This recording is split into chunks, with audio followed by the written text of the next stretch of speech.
থেকে শুরু থেকে পড়ে হাফেজ হয়েছেন, সকল বলেন আলহামদুলিল্লাহ, জোরে বলেন আলহামদুলিল্লাহ।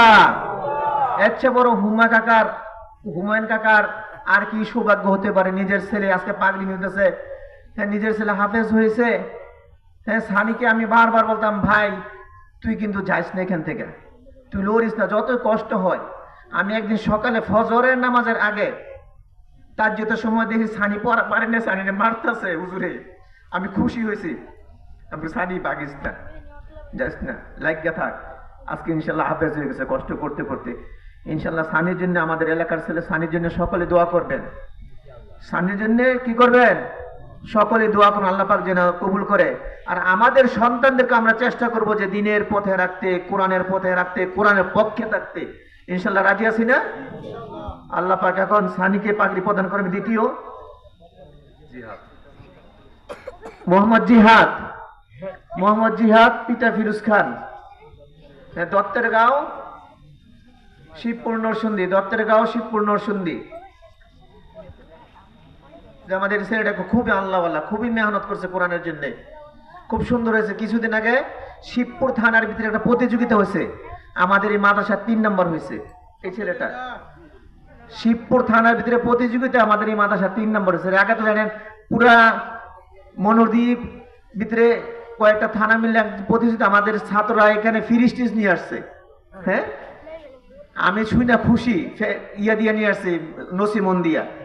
তারপরে রবিউল ইসলাম বেলুয়ারচর রায়পুরা নরসিংদী, সেও শুরু থেকে এখানে, এই শুরু থেকে কায়দা পড়ছে, এখানে আমপাড়া পড়ছে, নজরানা পড়ছে, এখানে হেফজ শেষ করছে।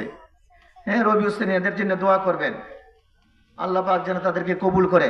আমাদের সন্তানদেরকে আমরা কোরআনের পথে দিব, আমরা কোরআনের পক্ষে থাকবো। আমাদের সন্তান যদি হাফেজ হয়, খুব আল্লাহ পাক আমাদের দুনিয়া এবং আখিরাতের কল্যাণ দান করবেন। তারপরে নেয়ামতুল্লাহ পিতা দুলাল মিয়া বেলুয়ারচর রায়পুরা নরসিংদী।